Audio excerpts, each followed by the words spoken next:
எத்தனாவது மந்திரத்தை கொஞ்சம் எடுத்து விட்ட ஞாபகம் இருக்குது எனக்கு. 10 முடிச்சாச்சா? 10வது மந்திரம் நடத்தணும். 9வது மந்திரத்துக்கு விளக்கம் சொல்லியாச்சு. அந்த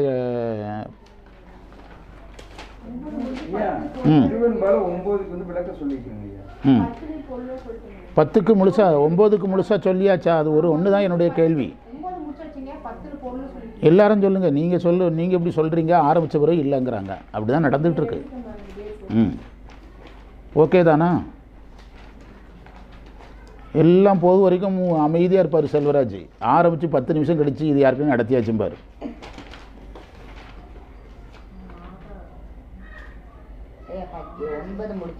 ஆ 10 எழுதுங்க. அதைத்தான் நான் கேட்குறேன். அது இப்போ தானே சொல்கிறீங்க? 10 நிமிஷம் கழித்து தானே சொல்கிறீங்க? அதை 10 நிமிஷம் கழித்து தானே சொல்கிறீங்க? இதையெல்லாம் அமைதியாக கேட்டுகிட்டே இருப்பார். அதுக்கு பிறகு இது நடத்தியாச்சுங்க ஏம்பார். விளக்கம் எழுதுங்க. அதான் விளக்கம் எழுதுங்கிறேன். 10வது மந்திரம் தானே, அதற்கு விளக்கம் எழுதுங்க. இருந்தென்னை ஆண்டான். இருந்து என்பதற்கு 2 பொருள். உரையில் ஒரு பொருள் இருக்குது, நாம் 2 பொருள் சொல்லணும். ஒன்று குருவாக இருந்து. குருவாக இருந்து இருந்துனாலே நீங்கள் குருவாக இருந்துன்னு பொருள் எடுக்கணும். நமக்கு சைவத்தில் அது கட்டாயம். ஆமாம், வந்துனாலும் குரு தான், இருந்துனாலும் குரு தான். அது கம்பல்சரி. அதில் இருந்துங்கிறதுக்கு அந்த பொருளை முதல்ல எடுத்து உள்ளே போகணும். கல்லாலின் புடை அமர்ந்து, அதே பொருள் தான். கல்லாலின் புடை அமர்ந்துனாலும் அதே பொருள் தான்.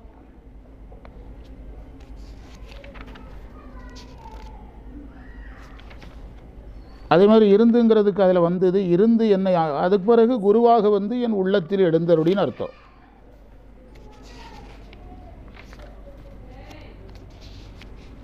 குருவாக வருவதற்கு முன்பு என் உயிரில் இருந்தான். அது மாணிக்கவாசகருக்கு பொருந்தாது, நமக்காக சொல்கிறேன். குருவாக வருவதற்கு முன்பு நம்ம உயிரில் இருக்கிறான்.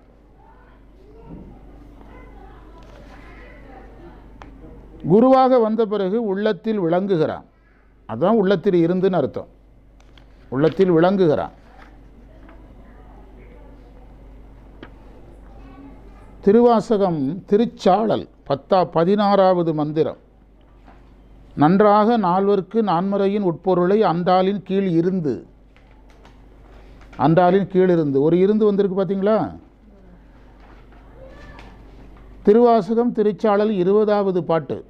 அருந்தவர்க்கு ஆளின்கள் அறமுதலா 4 இருந்து அவருக்கு அருளும் அது. அங்கே ஒரு இருந்து. கல்லாலின் புடை அமர்ந்து சொல்லியிருக்கிறோமா ஏற்கனவே?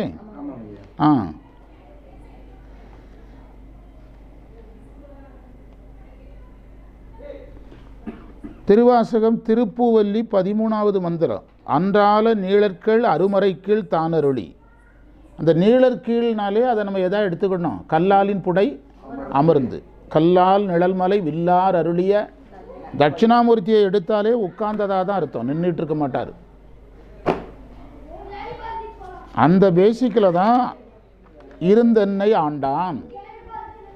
குருவாக இருந்து என்னை ஆண்டான்னு எடுக்கணுமே தவிர இதயத்தில் இருந்து என் உள்ளத்தில் இருந்துங்கிறது நேரடியாக எடுக்கக்கூடாது. உரையில் உள்ளத்தில் இருந்து அப்படி நேரடியாக எடுக்கக்கூடாது. குருவாக இருந்து உயிரில் இருந்த அத்விதத்தை எதில் காட்டி? உள்ளத்தில் காட்டி விளங்கி தோன்றி உயிரில் எல்லாருக்கும் இருக்கிறது. அது யானை முதலா எறும்பு ஈராய எல்லாத்திலும் இருக்கிறார். உள்ளத்தில் காட்டி உள்ளத்தில் விளங்கி, அந்த உள்ளத்தில் விளங்குறத தான் சார் சிவ தரிசனங்கிறோம். சிவ தரிசனம் உள்ளத்தில் இருக்கிறாருன்னா சிவயோகம். புரிஞ்சிட்டா? அந்த உள்ளத்தில் விளங்குதலை தான் சிவ தரிசனங்கிறோம். அந்த சிவ தரிசனமே எதா மாறிடும்? சிவ யோகமாக மாறிடும். அடுத்த ஸ்டேஜ் போகத்துக்கு போயிடும். இருந்தென்னை ஆண்டான் இணையடியே சிந்திக்க. சிந்திக்க என்பதற்கு இது ஞானப்படி அல்ல. இங்கு சிந்தித்தல் என்பது நினைத்தல். இங்கு சிந்தித்தல் என்பது ஞானப்படியாக பார்க்கக்கூடாது, நினைத்தல். உள்ளத்துக்கே வந்துட்டாங்கிறான். பிறகு என்ன சிந்திக்க முடியும்? மெட்ராஸுக்கு போன பிறகு எவனாவது மெட்ராஸுக்கு ரூட் மேப் போடுவானா? யாராவது போடுவாங்களா? மெட்ராஸுக்கு போய் சேர்ந்தாச்சு, பிறகு எப்படி மெட்ராஸுக்கு ரூட் மேப் போடுவாங்க? அதனால் சிந்திக்க. இருந்து இறந்து கொள் நெஞ்சே, அவனது திருவடி இரண்டையுமே இடைவிடாது நினைந்திருந்து, உரை நினைந்திருந்தால் இருக்கிறாங்க, நினைந்திருந்து இறந்துகொள் நெஞ்சேனா உனக்கு வேண்டியதையெல்லாம் கேளுன்னு அர்த்தம். மனமே உனக்கு வேண்டியதையெல்லாம் கேளு, உனக்கு வேண்டியதையெல்லாம் கேளு. வேண்டியதையெல்லாம் கேட்கறதுக்கு கேட்டால் அது பிறப்பில் கொண்டு செலுத்திடும். வேண்டியதையெல்லாம் ஒரு உயிர் கேட்டுச்சுன்னா அது அந்த உயிரை அது பிறப்பில் செலுத்திடும். இல்லைனா மாணிக்க வாசகர் வேண்டத்தக்கதுன்னு ஒரு வார்த்தை போட வேண்டிய அவசியம் கிடையாது. வேண்டுவது அறிந்தோய் நீ வேண்ட முழுதும் தருவோய்னு இருக்கு. என்ன வார்த்தையை போட்டார்? தக்கதுங்கிற வார்த்தையை போட மாட்டார். வேண்டுவதெல்லாம் பிறப்பை தரும், வேண்டத்தக்கது பிறவாமையை தரும். ரெண்டுக்கு வேறுபாடு இருக்குது. வேண்டுவார் வேண்டுவதே ஈவான் கண்டாய்ங்கிறது என்னதுன்னா, 9ஆம் நூற்பாவில் இந்த கான்செப்ட்லாம் வருது. வேண்டுவார் வேண்டுவதே ஈவான் கண்டாயினா உயிருக்கு ஏற்கனவே ஆணவ மூலம் இருக்குது, வினை இருக்குது. அந்த ஆணவ மூலம் வினை காரணமாக அது கேட்கக்கூடியது பிறவியை தரக்கூடியதை கேட்கும். அந்த உயிர் எதை தரக்கூடியதை கேட்கும்? பிறவியை தரக்கூடியதை கேட்கும். இப்போ திருவாசகம் என்ன நூல்? ஞான நூல். இந்த திருவாசகத்தை வச்சு குழந்தை பேர் இல்லை, கிரக பிரவேசத்துக்கு பாடுறேன், குழந்தை பேருக்கு பாடுறேன்னு பாடுறோமில்ல. அப்போ நம்மளை அறியாமலே இந்த நூலை எதுக்கு யூஸ் பண்ணிட்டோம்? பிறப்புக்கு யூஸ் பண்ணிட்டோமில்ல, பிறப்புக்கு யூஸ் பண்ணிட்டோமில்ல. அதுதான் அந்த உயிர் அதை இதை செஞ்சிடும். மாணிக்க வாசகர் மாணிக்க வாசகர் மனசு எல்லாத்தையும் கேட்காது. அதனால தான் தைரியமாக கேளுன்னார். நீ மறந்துடக்கூடாது. உனக்கு வேண்டியதெல்லாம் சாமிக்கிட்ட கேளுன்னார். அவருக்கு தெரியும் அவர் மனசு கேட்காது. கேட்டாலும் எதை மட்டும்தான் கேட்கும்? திருவடியை தான் கேட்கும். பிறவாமை பேரின்பம் திருவடி அதைத்தான் கேட்கும். அதனால் தைரியமாக இப்போ கேளுன்னார். நீங்கள் நம்முடைய புராணங்களில் உனக்கு வேண்டியதையெல்லாம் கேளுன்னு இறைவன் யார்கிட்ட பேசியிருக்கிறார்? ரோட்டில் போகிறவன்ட்டெல்லாம் பேசினாரா? யார் கேட்க மாட்டாங்களோ அவங்ககிட்ட தான் சொன்னார். ஆமாம், கேட்டவங்க அவங்களுக்காக கேட்காதவங்ககிட்ட கேட்டார். ஆமாம், காமாட்சி அம்மன்கிட்ட கேட்டார். காமாட்சி தனக்காக கேட்காது, அதனால் கேட்டார். நம்முடைய புராணங்கள் இதிகாச வரலாறுகள் பார்த்திங்கன்னா உனக்கு வேண்டியதை கேளுன்னு கேட்ட இடங்கள் எல்லாம் யாருக்காகத்தான்? பிறருக்காகத்தான். நீங்கள் பாஞ்சாலியே தனக்காக கேட்டிருந்தாலும் அது கேட்டது தனக்காக நமக்கு மாதிரி தெரியும். அது தர்மத்துக்காக கேட்டிருப்பாங்க, தர்மத்தை நிலைநாட்ட கேட்டிருப்பாங்க. நம்மளை மாதிரி ஆட்கள்கிட்ட இறைவன் உனக்கு என்ன வேணும்னு நினைச்ச மாட்டார், கேட்க மாட்டார். நமக்கு ஒரு கதை சொல்லுவாங்க, ஒரு சம்பவம். அதாவது ஒருவன் ஒரு கோயில் வாசலில் பிச்சை எடுக்கிறான். இறைவன் அவன் மேலே இறக்கப்படுறாரு. ரொம்ப காலமாக பிச்சை எடுக்கிறான். இறைவன் அவன் மேலே இறக்கப்படுறாரு. கண்ணு தெரியாதவனுக்கு நம்ம பலமுறை சொல்லியிருக்கிறேன், உனக்கு என்ன வேணும்னு கேட்குறாரு அவன்கிட்ட. அவனுக்கு கண்ணு தெரியாது, கல்யாணம் ஆகலை. கல்யாணம் ஆகலைன்னா குழந்தை இல்லைல்ல. அப்போ அவன் சொல்கிறான், உன்னுடைய விண்ணப்பம் என்னடான்னு கேட்குறாரு. எனக்கு சொந்தமான 7 மாடி வீட்டில் என் மனைவி கூட என்னுடைய குழந்தைக்கு தங்க கண்ணத்தில் பால் சோறு கொடுக்கறத நான் 2 கண்ணால் பார்க்கணுங்கிறான். சாமி அதை கணக்கு போட்டு பார்த்தா ஒரு 1000கணக்கான டிமாண்ட் அதில் இருக்குது. வீடு சின்ன வீடாக இருக்கக்கூடாது, பெரிய வீடாக இருக்கணும். தங்க கிண்ணம்னா அப்போ பணம் இருக்கணும். பால் சோறு கொடுக்கணும்னா அதை சாப்பிட்றதுக்கு நோய் இல்லாமல் இருக்கணும். சாமி கேல்குலேஷன் போட்டு பார்த்தா அதில் அவருக்கே தெரில இதில் ஃபைல் எத்தனை ஃபைல் இருக்குன்னு தெரில. இப்படி கேட்டுருவான்னு தெரிஞ்சு தான் சாமி யார்ட்டையும் கேட்க மாட்டேங்கிறாரு. கண்ணதாசன் சொன்னார் பாருங்க, கடவுள் ஏன் கல்லானார் போன மனிதர்களாலே அப்படின்னாரு. மனம் கல்லாய் போனவங்களுக்கு அது கல்லாக தான் தெரியும். அதனால தான் அவர் கல்லா உட்காந்துட்டார். இவன் கல்லா கட்டிகிட்டு இருக்கிறான், புரியுதா? ஆனால் அதே கண்ணப்பருக்கு கல் திருமேனி எதா மாறிச்சு? நரம்பும் சதையும் உடைய திருமேனியாக மாறிச்சதில்ல, அருள் திருமேனியாக மாறிச்சதில்ல. அது கண்ணப்பருடைய பக்குவத்துக்காக. அதனால தான் அதை நம்ம அவ்வாறு புரிந்து கொள்ளணும். எல்லாமே கேளுன்னு மாணிக்க வாசகர் தன்னுடைய மனசுக்கிட்ட சொன்னார்னா அவர் சொன்னாலும் அது கேட்காது. இப்போ ராமகிருஷ்ணர் நீ காளிகிட்ட பணம் கேட்டு வாங்கிக்க அப்படிங்கிறாரு விவேகானந்தர்கிட்ட. விவேகானந்தர் நீ போ, நான் காளிகிட்ட சொல்கிறேன் உனக்கு தருவா அப்படிங்கிறாரு. போகின்ற ஒவ்வொரு நேரமும் விவேகானந்தர் மறந்துடுறார். காரணம் அவர் அதை கடந்துட்டார். அவருக்கு அந்த பணத்து மேலே நினைப்பு இல்லை. ராமகிருஷ்ணர் சொல்கிறாரு, காசு மேலே உட்காந்தா எனக்கு உடம்பே எரியுங்கிறார். இதென்ன இப்படி புதுசாக கிளப்புறாரு, சாமியார்கள் இப்படி எத்தனை பேர் கிளம்பியிருக்கிறாங்க அப்படின்னு சந்தேகப்பட்டு அவர் உட்கார்ற இடத்துல கீழே காசை வச்சு மேலே ஒரு துண்டு போடுறாங்க, அவர் கீழே காசு இருக்குங்கிறார். கீழே காசு இருக்குது, எனக்கு உடம்பு எரியுதுங்கிறார். யார்? அப்படிப்பட்டவங்க கிட்ட தான் சாமி பேசினார். எல்லார்ட்டையும் சாமி பேச மாட்டார், எல்லாருக்கும் உங்களுக்கு என்ன வேணும்னு கேட்கவும் மாட்டார். அப்படி என்ன செய்வார் தெரியுமா? இப்போ நம்ம குடும்பத்தில் எவனாவது ரொம்ப நம்மளை தொந்தரவு பண்ணுறவனாக இருந்தால் நம்மளே 1000 ரூபாய் கையில் கொடுத்துருவோம். கேட்டிங்கன்னா 10,000 ரூபா கேட்பான். அதுக்காக என்ன செய்வோம்? இவர் சொந்தக்காரன் யாராவது காசு பிடுங்குறது வந்தாங்கன்னா நம்மளே அட்வான்ஸாக ஒரு 500 ரூபாய் தம்பி செலவுக்கு வச்சுக்கம்போம். நமக்கு தெரியும், இல்லைனா போகும்போது எத்தனை 1000 ரூபா கேட்பான்? 10,000 ரூபா கேட்பான். அட்வான்ஸாக சாமியே நம்மளை மாதிரி ஆட்களுக்கெல்லாம் அவராக முந்தி இந்த வச்சுக்கண்ணிடுவார். கேட்குற அளவுக்கு என்ன செய்ய மாட்டார். கேட்டிங்கன்னா இவனுக்காக புதுசாக ஒரு உலகத்தை படைக்க வேண்டியது வரும். அதுக்கு ஒரு ஏரியாவை இவர் ரெடி பண்ணணும், என்ன ஒரு உலகத்தை படைக்க வேண்டியது வரும். ஆமாம், கோரிக்கை வைப்பான். இந்த பிச்சைக்காரன் படத்தில் ஒரு வசனம் வரும். அந்த கண்ணு தெரியாதவனாக இருந்து யாசகம் பண்ணுவான். ஒருத்தன் வந்து 1 ரூபாயோ 2 ரூபாயோ போட்டு போவான். அதுக்கு பக்கத்தில் இருக்கிறவன்கிட்ட சொல்லுவான், இவன் போடுற 1 ரூபாய்க்கு எனக்கு 2 கண்ணும் தெரியக்கூடாதுன்னு நினைப்பான் அப்படின்பான். இவன் போடுறது 2 ரூபா, 1 ரூபா 2 ரூபா. அதுக்கு இவன் என்ன நினைப்பான்னா, எனக்கு 2 கண்ணும் தெரியக்கூடாதுன்னு இவன் ஆசைப்படுவான் அப்படின்பான். அப்படி நினைப்பான். சாமி நம்மளெல்லாம் நீங்கள் நினைக்கிற மாதிரியெல்லாம் ஒரே தராசுலலாம் வைக்கலை, நம்மளை தராசுலையே வைக்கலை. புரியுதா? அந்த நினைவு வந்து நமக்கு இருக்கணும். அதைத்தான் என்ன சொன்னார் இந்த இடத்துல? நெஞ்சுக்கிட்ட அவர் சொன்னார், நீங்கள் முன்னால் போங்க. இதே மாணிக்கவாசகர் நெஞ்சத்துக்கிட்ட பேசுகிறாருங்க முன்னால், நெஞ்சத்தை திட்டுறாரு. அது வந்து நம்மளை வச்சு. இங்கே மாணிக்கவாசகர் நெஞ்சத்துக்கிட்ட பேசுகிறது யாரை மனசில் வச்சு? அவரையே அவர் மனசில் வச்சு.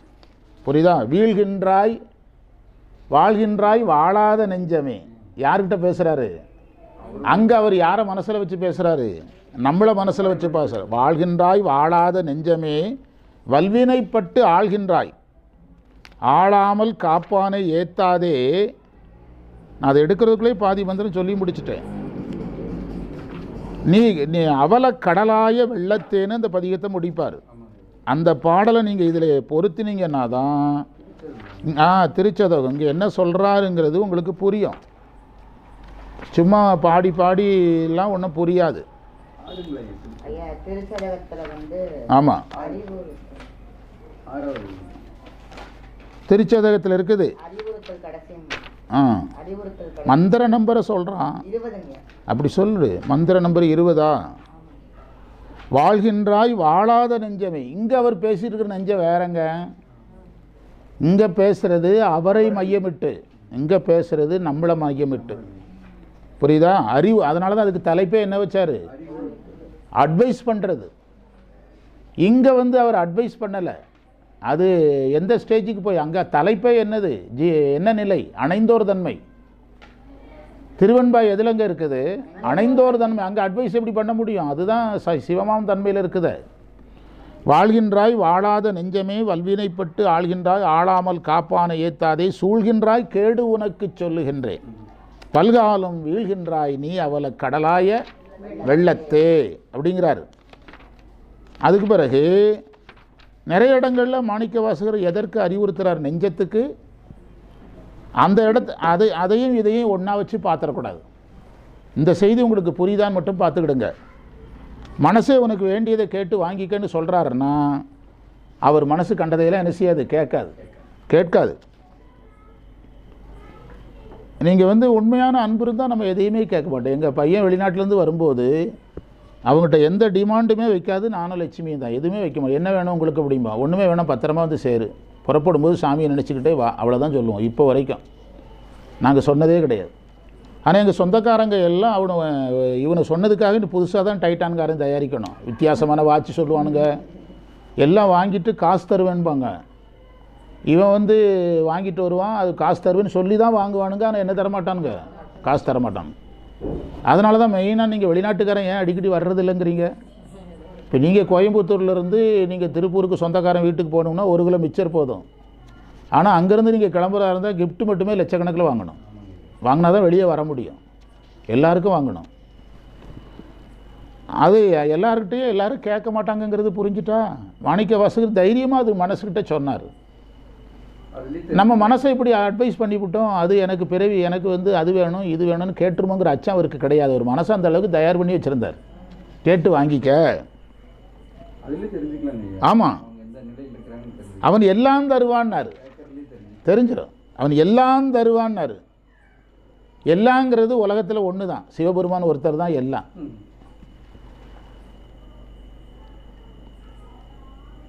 எல்லாம் சிவமென முடிஞ்சுதா? எல்லாம் சிவமென நின்றாய் போற்று. எல்லாம் தருவான்னா அதுக்கு ஒரு பொருள் தான். எல்லாமே ஒரு பொருளில் அடங்குதுன்னா அது எதில் மட்டும்தான் அடங்குது? சிவத்தில் மட்டும்தான் அடங்குது. அதான் எல்லாம் தருவான்னார்.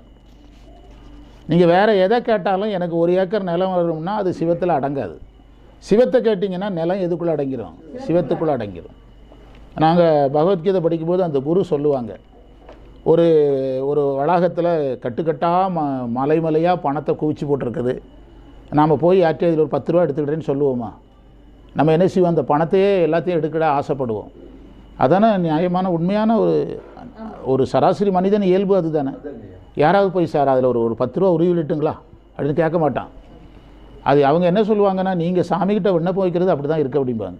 நீங்கள் சாமிகிட்ட விண்ணப்பம் வைக்கிறது எப்படி இருக்குன்னா, மலையாக பணம் குவிஞ்சு கிடக்குது, இதில் ஒரு 10 ரூபா உருவிடுறானுங்க அப்படின்னு கேட்குற மாதிரி இருக்குது. சாமியை கேட்டு போண்டிதானே அப்படிம்பாங்க. புரியுதா? யாரை கேட்டு போண்டிதானே? சாமியே கேட்டிங்கன்னா தான் எல்லாம் முடிஞ்சது உங்களுக்கு. ஆமாம். எல்லாம் தருங்கான் பெருந்துரையின் மேய பெருங்கருளாயன் மருந்துருவாய் என் மனத்தே வந்து. மருந்துன்னா ஏன் மகதி? ஏமா தாத்தா டீ குடிக்கிறேன், குடிச்சிடுறேன். மருந்துங்கிறது அறியாமையை நீக்குகின்ற மருந்தாக அமுதமாக இறைவன் இருக்கிறான்.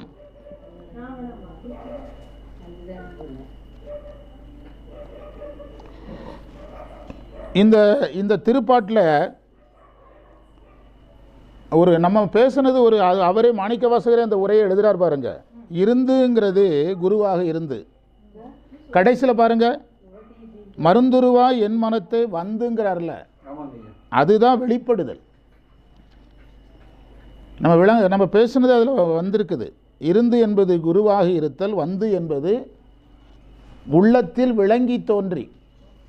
வர்றதுக்கு ஒன்றும் கிடையாது. புகுவதாவ இறைவன் வந்து வர்றதுக்கு ஒன்றும் கிடையாது. ஏற்கனவே எங்கே தான் இருக்கிறாரு, இருக்கிறது தெரியணும், அவ்வளோதான். இதையெல்லாம் இந்த மந்திரத்தில் எடுத்துக்கிடணும் என்று பாடப்பகுதியை நிறைவு செய்வோம்.